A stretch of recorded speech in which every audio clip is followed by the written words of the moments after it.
हम आज के लेक्चर में अरस्तु के दास्ता एवं नागरिकता संबंधी विचारों के विवेचन करने का प्रयास करेंगे। मूलतः आज हम डिस्कस कर रहे हैं दास्ता का सिद्धांत। अरस्तु ने अपनी रचना पॉलिटिक्स के फर्स्ट पार्ट में दास्ता एवं नागरिकता के सिद्धांतों को स्पष्ट किया था। वस्तुतः दास्ता यूनानी अर्थव्यवस्था का मूलतः अंग माना गया है। अर्थव्यवस्था के अंग से आशय कि दास किसी न किसी रूप में आय का, लाभ का, संपत्ति का कारक माने जाते थे। दास से उनका सीधा सा आशय है जो स्वभावतः अपना नहीं है लेकिन दूसरों का है, वह दास है। दास की दास्ता को औचित्यपूर्णता सिद्ध करने के लिए अरस्तु ने माना कि दास्ता प्राकृतिक संस्था है और यही इसकी औचित्यपूर्णता है, क्योंकि कोई भी चीज़ जो प्राकृतिक है उसको नकारा नहीं जा सकता।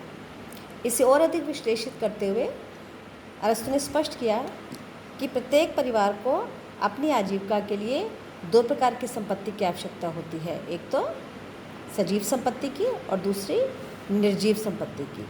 जो सजीव संपत्ति होती है उसमें दास, पशु इत्यादि आते हैं, जबकि जो निर्जीव संपत्ति होती है उसमें घर, खेत, सोना, चांदी, भौतिक वस्तुएं, अन्य भौतिक वस्तुएं इसके अंतर्गत आती हैं।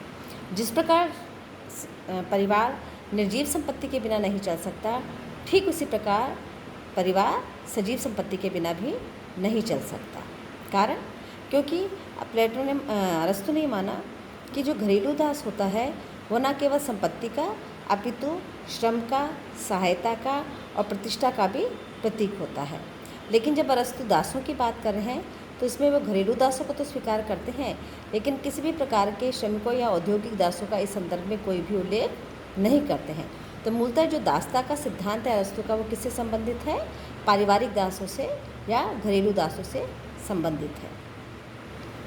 अरस्तु ने इसके समर्थन में विभिन्न तर्क दिए हैं, जैसा नंबर 1, दास प्रथा प्राकृतिक है। इस संदर्भ में अरस्तु का मानना है कि प्रत्येक मनुष्य को प्रकृति से ही अलग अलग शक्तियाँ प्राप्त हुई हैं। तो समस्त मनुष्य एक जैसी शक्तियों से उत्पन्न नहीं हुए हैं, एक जैसी क्षमताओं से उत्पन्न नहीं हुए हैं, इसलिए प्रकृति भी उनमें भेद करती है। जो स्वभावतः अधिक विवेकशील है, अधिक क्षमतावान है, अधिक सामर्थ्यवान है, अधिक रचनात्मक है, वो स्वामी होंगे, और जो प्रकृति से ही निर्भरता के साथ पैदा हुए या दासत्व के साथ पैदा हुए हैं, वो दास की श्रेणी में आएंगे। दास व्यवस्था आवश्यक है, दास प्रथा आवश्यक है। क्यों? क्योंकि जिस प्रकार जो स्वामी होता है वो रचनात्मक होता है या समाज के लिए और रचनात्मक कार्य करने के लिए उसे समय चाहिए होता है, अवकाश चाहिए होता है। तो यदि स्वामी के पास अवकाश नहीं होगा और वो अपना रचनात्मक कार्य का समय घरेलू कार्यों में लगाएगा, तो उसके पास रचनात्मकता के लिए या समाज के लिए क्रियाशील रहने के लिए समय का अभाव रहेगा। चूँकि ऐसा कार्य जिससे समाज को कोई अधिक लाभ नहीं होता, ऐसा कार्य दास से करवाया जाए तो स्वामी के पास अवकाश का समय या रचनात्मक समय अधिक बचता है।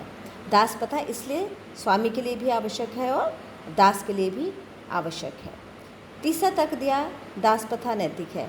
अर्थात यदि समाज में कोई विवेक संपन्न नहीं है, बुद्धिशाली नहीं है, उतना प्रतिभा संपन्न नहीं है, तो जो भी व्यक्ति अधिक विवेकशील है, अधिक संपन्न है, अधिक प्रतिभा युक्त है, उसका ये नैतिक दायित्व बन जाता है कि अपने से कमतर या अपने से कम योग्यता वाले व्यक्तियों को नातिकोत्थान का प्रयास करे। और यह तभी संभव है जब जो दास है वो स्वामी के सानिध्य में रहता है।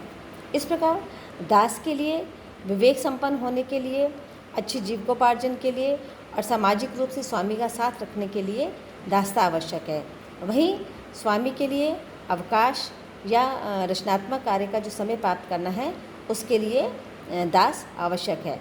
तो दास के लिए स्वामी और स्वामी के लिए दास, इस प्रकार दास्ता की व्यवस्था दोनों के लिए ही उपयोगी और आवश्यक है। दासों को दो श्रेणियों में विभक्त किया। पहला स्वाभाविक दास, जो प्रकृति से ही जिनके स्वभाव में दासत्व होता है। दूसरा वो कानूनी दास, जो युद्ध में जीते जाते हैं। यदि कोई पक्ष युद्ध जीत जाता है तो वह विजित सैनिकों को या विजित व्यक्तियों को अपने यहाँ दास के रूप में रख सकता है। लेकिन दास प्रथा के कुछ विशेष नियम भी हैं। जैसे दास प्रथा क्या है? गुण पर आधारित है।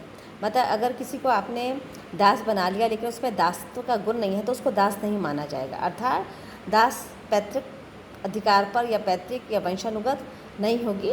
यदि किसी व्यक्ति में दासत्व का गुण नहीं है तो उसे मुक्त भी किए जाने की संभावना अरस्तु ने अपने दासता के विचार में रखी है।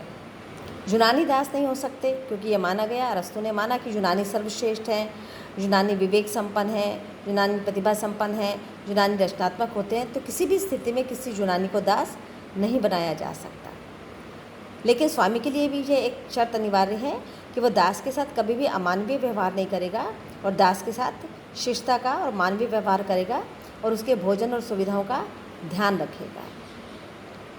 यदि किसी भी अवस्था में ऐसा प्रतीत होता है कि दास मुक्त करने योग्य है, उसमें विवेक की उत्पत्ति हो गई है या किसी भी रूप में स्वामी उससे प्रसन्न होता है, तो दास को दासता के बंधन से मुक्त करने या स्वतंत्र करने की संभावना भी अरस्तु ने अपने दासता के सिद्धांत में अभिव्यक्त की है। लेकिन यूनानी अर्थव्यवस्था के और यूनानी समाज के इस सिद्धांत को काफ़ी आलोचना का शिकार होना पड़ा है और यह माना गया है कि किसी भी प्रकार से विवेक का विभाजन नहीं किया जा सकता। आज तक कोई ऐसा पैमाना नहीं बना जो ये बता पाए कि किस व्यक्ति में विवेक अधिक है और किस व्यक्ति में विवेक कम है। अतः विवेक के आधार पर मानव समाज का विभाजन अनुचित है। दूसरा, अरस्तु ये मानते हैं कि यदि स्वामी और दास में सहज मानवीय संबंध है तो उसमें मित्रता संभव है। लेकिन आलोचकों का मत है कि कभी भी स्वामी में और दास में मित्रता संभव नहीं हो सकती क्योंकि एक हमेशा निर्भर रहेगा और दूसरा उसके स्वामित्व के स्वरूप में कभी भी उसको समकक्ष नहीं मान पाएगा। तीसरा, ये माना गया यूनानी दास नहीं हो सकते। यदि यूनानी दास नहीं हो सकते तो इसका मतलब जातिगत अहंकार या यूनानियों के सर्वश्रेष्ठ होने का अहंकार भी अरस्तु के दासता के सिद्धांत में अभिव्यक्त होता है। दास को इस तरीके का माना गया कि दास की अपनी स्वयं की कोई इच्छा नहीं है, दास की वही इच्छा है जो स्वामी की इच्छा है। वस्तुतः दास का स्वतंत्र अस्तित्व नहीं होना भी उसकी आलोचना का कारण माना गया है। दास ना आज व्यवहारिक है और ना आज संभव है, इसलिए इसको विरोधाभासी और व्यवहारिक सिद्धांत माना जाता है। सबसे महत्वपूर्ण आलोचना जो की जाती है दासता के संबंध में वो यह की जाती है, ये माना गया कि जो भी शारीरिक दृष्टि से श्रम करता है वो कम श्रेष्ठ है और जो मानसिक दृष्टि से श्रम करता है वो अधिक श्रेष्ठ है। लेकिन इसमें कहीं पर भी शारीरिक श्रम की उपेक्षा करने के कारण दासता के सिद्धांत को मान्य नहीं किया जा सकता क्योंकि बिना शारीरिक श्रम के किसी भी समाज की रचना संभव नहीं है। अंतिम और महत्वपूर्ण आलोचना कि किसी भी रूप में व्यक्ति को स्वतंत्र उत्पन्न हुआ माना जाता है और समस्त व्यक्तियों को समानता के अधिकार से परिपूर्ण माना जाता है। लेकिन दासता का सिद्धांत स्वतंत्रता और मानव समाज के समता के मूल सिद्धांत के भी प्रतिकूल है, इसलिए इसकी इतनी आलोचना की जाती है। ये था अरस्तु का दासता के सिद्धांत।